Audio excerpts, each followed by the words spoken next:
So I was there with Playboy, and I remember on my drive back, because I had pulled an all-nighter to like go to the city. This was at the end of my collection. On the drive back, I was driving, and because of the sleep deprivation, the caffeine, like everything that was mixed in my system, I started hallucinating when I was driving, and I literally saw reindeer, like colored reindeer, like running across the street. It took me until moving to Italy for 2 years to realize that working your ass off is actually not good. I started volunteering at like 8 years old. I did volunteer work until I was maybe 12, and then started babysitting for a few years before I got my first job at Dunkin' Donuts.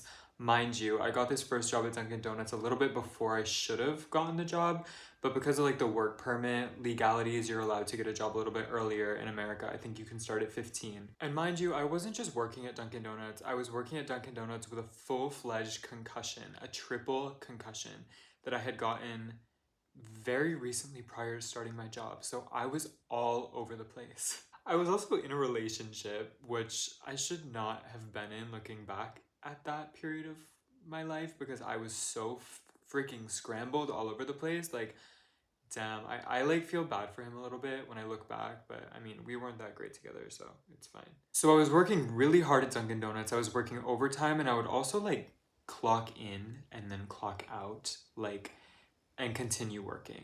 So I was working around the clock. I was working hours that I should not have been working just because I wanted to stand out, and I was saying yes to everything. I was a child working at Dunkin' Donuts, constantly also going to school and like doing so much coursework.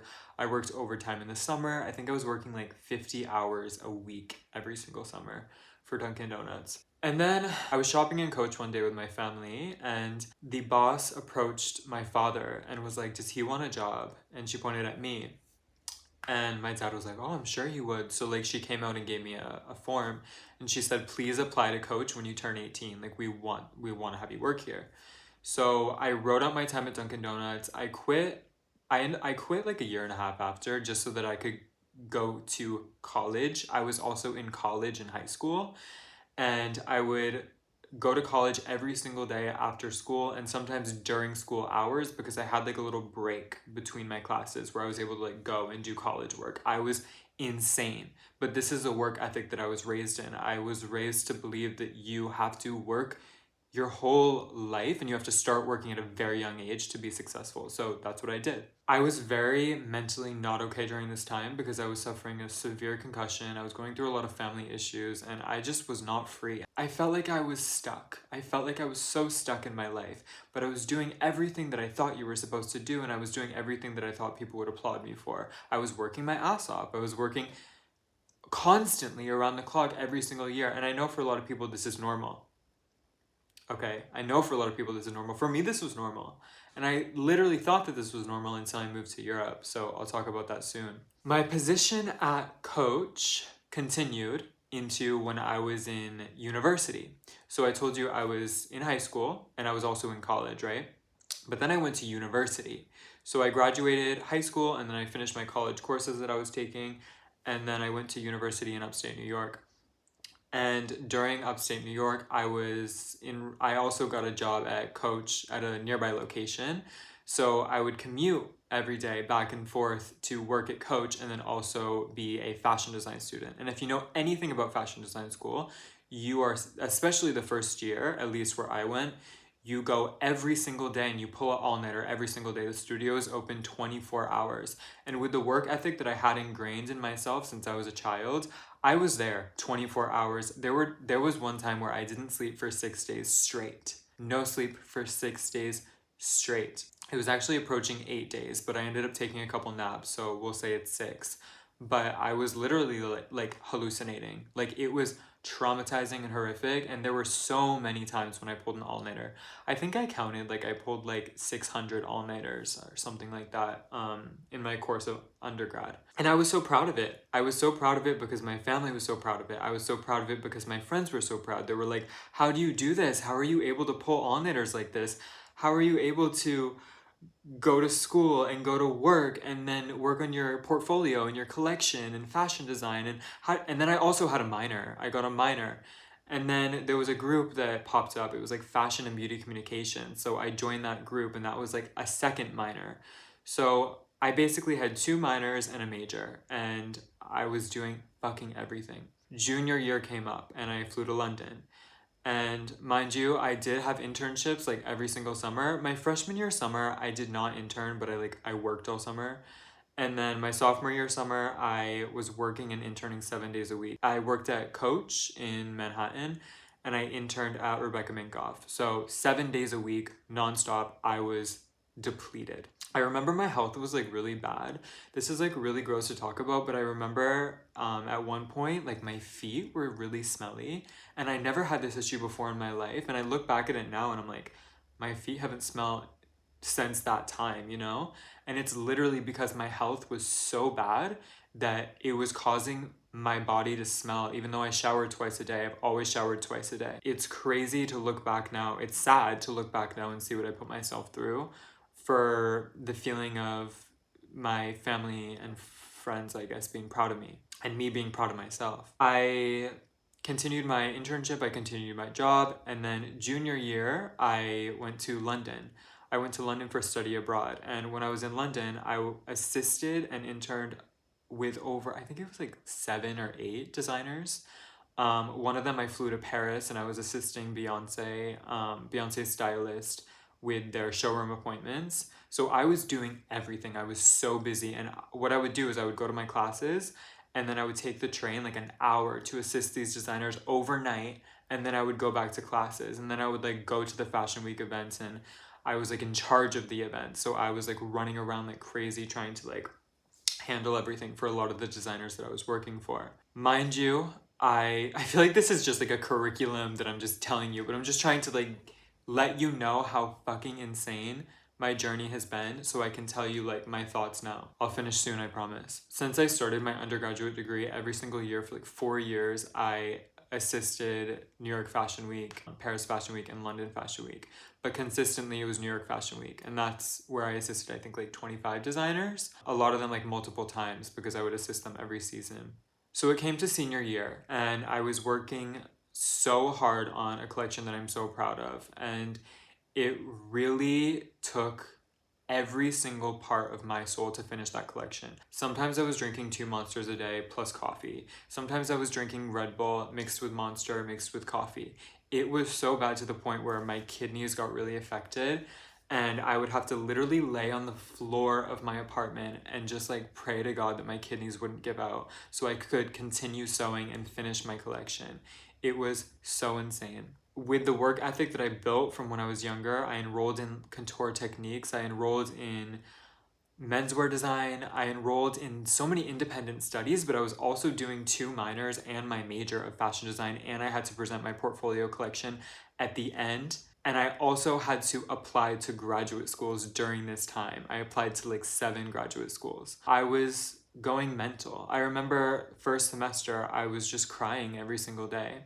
Second semester, I got my shit together, but I was not healthy at all. At the end of the year, I had an event that I was requested to do for Playboy. So I brought my collection to Playboy and I did a fitting with Playboy, and that was like insane. That was such a dream just to even be requested by Playboy. Like the fact that they had my looks on, the Playboy girls, I was like, this is such a dream. So I was there with Playboy and I remember on my drive back, because I had pulled an all-nighter to like go to the city. This was at the end of my collection. On the drive back, I was driving and because of the sleep deprivation, the caffeine, like everything that was mixed in my system, I started hallucinating when I was driving and I literally saw reindeer, like colored reindeer, like running across the street. And I looked at the model next to me because I brought a model from upstate New York to Midtown Manhattan for this event. And I looked at her and I was like, girl, I need you to drive like for the next hour. So she drove us to a McDonald's and we like got McDonald's so I could feel a little bit better. And then she drove us back to school. So that was like a blessing. But once I hit school, it was like over for me. I presented my collection on like no sleep. And then I was so severely sick for 2.5 weeks. Right after that sickness, I moved to Manhattan and started interning again. This is kind of how my life has been. It's been nonstop since I was like a child. And after this internship, I flew to Turkey to get a nose job. And when I was recovering from my nose job, I started my master's program in Italy, where one of my classmates fell into my nose and broke it.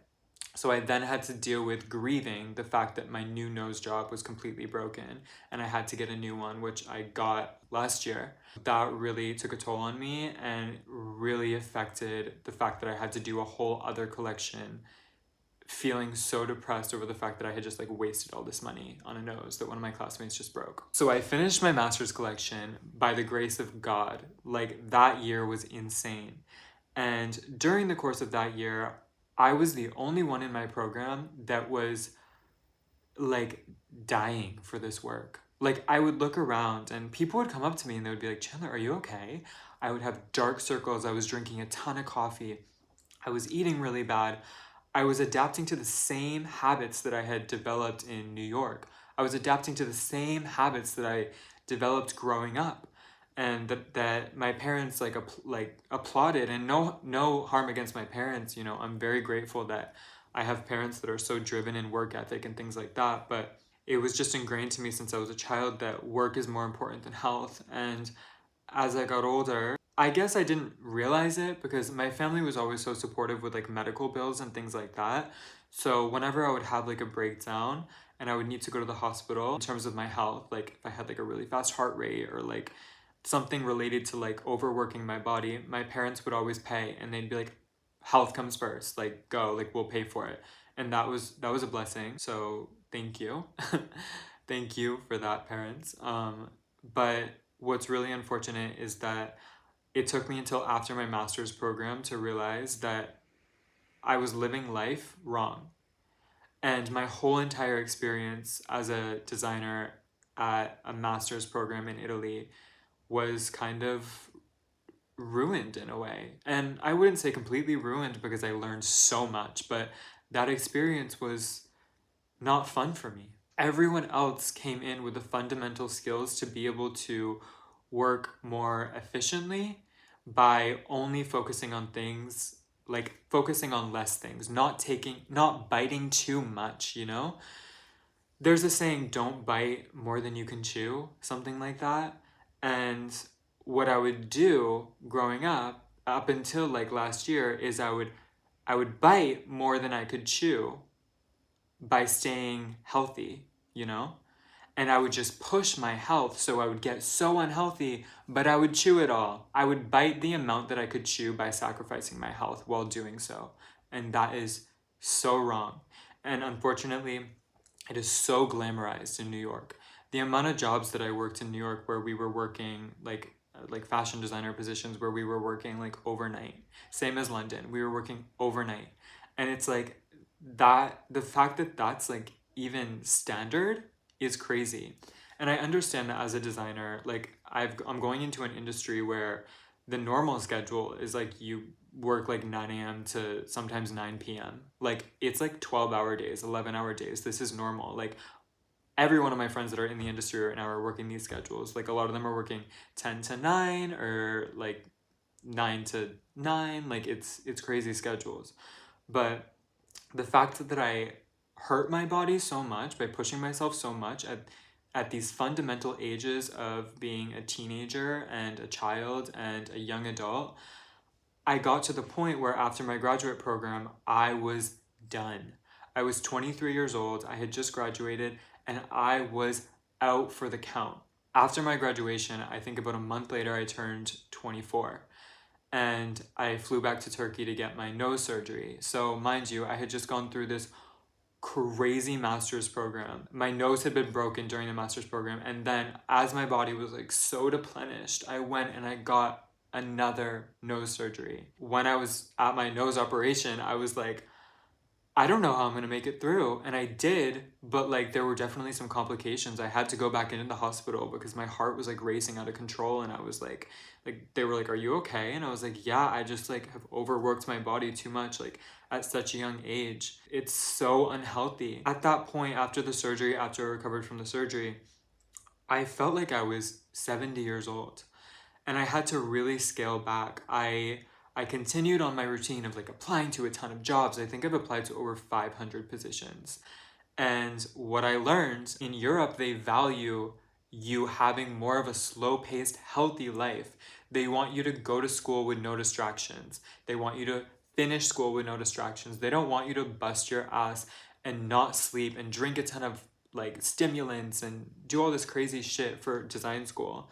And I was a good one. Like I only did caffeine, but like let me tell you, the other things that these people are doing in fashion school, I was the minority by only doing caffeine. Everyone does so many other stimulants that you could probably guess, you know, just to get by. It's hard. Fashion school is fucking hard. I'm so proud of myself for getting to this point, but I look back and I'm like, after living 2 years in Italy, my biggest fear is going back to America and going back into that trap because I don't see myself living to 90 years old, 80 years old, living that lifestyle. Because I know myself, I've been born and raised to push myself too hard, like a lot of us have, especially in America. American culture pushes us to work our ass off, and then we get to the point of employment and we're burnt the fuck out. Like, and I know there's different levels. Like, there's a lot of people that probably had like a normal job in high school, and you know, like, I'm not saying like everyone pushed themselves to this extreme, but I'm just saying that I now look back and I wish I didn't do that because I'm still tired. I've had a year to kind of just like reassess my life, apply to jobs, live stream on TikTok, do things that really make me happy and get grounded here in Italy. And I still don't feel rested. And it's because it was my whole life that I was operating at that level. 1 year isn't going to change that. Like, you would think that taking a year to rekindle and regroup would change that, but no, it doesn't.